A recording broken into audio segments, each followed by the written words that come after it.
So I do think, unfortunately, in the short term, it is still about that discussion of, well, how many incremental rate hikes do we have from here? When can the Fed pause? And when can they start to cut rates? In terms of our expectation, the stars do seem to be aligning here for a continued deceleration in inflation. Right before we spoke, we just got the December inflation report for the US, which showed some continued improvement in bringing down both headline as well as core inflation.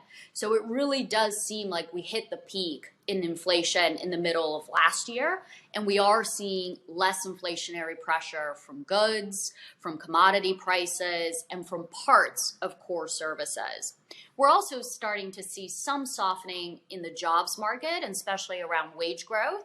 That was confirmed in the December jobs report. So all of that together to us means the Fed can downshift again their pace of rate hikes and hike 25 basis points in February, maybe another 25 in March, and then end with rates a little bit below 5%.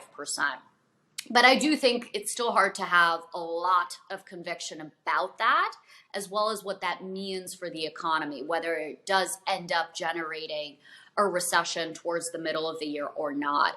And that describes then still an environment where we start the year still expecting volatility and a bit more downside in the equity market. So we would be underweight equities versus fixed income, and where we still don't feel we're quite being compensated for taking on too much credit risk.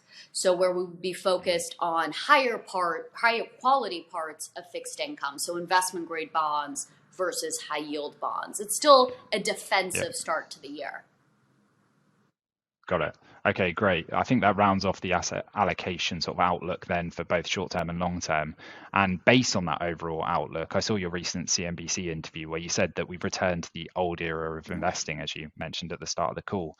Firstly, why don't we get a better sense of what you mean by that? What is the old era of investing? What characteristics define that old era? Yeah, so I think what's interesting is we've had a very tough year, of course, last year, the worst year for 60-40 since 2008, and only the first time that both stocks and bonds were down since 1974.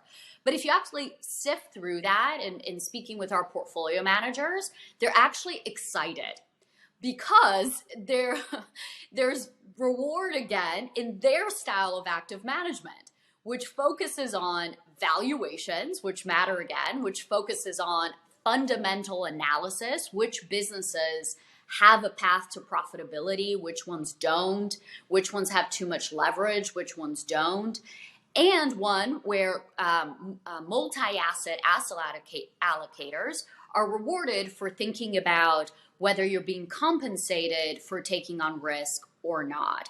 So it's really one that's focused on valuations, fundamentals, and compensation for risk.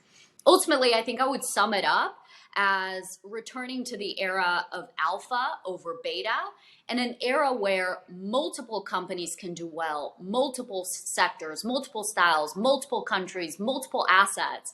It's the end of the era of acronym investing, where you could buy 4 or 5 companies, call it a day, maybe just buy an index ETF, and you're good to go. No, it's a return to active management. And that environment does come with a little bit more volatility as well. So it's not as smooth sailing as when rates were at 0. And sometimes we had years where the market only corrected 3%, maybe 5%. No, we're talking about more normal levels of volatility where you can expect to see a correction of 10% once a year in equities.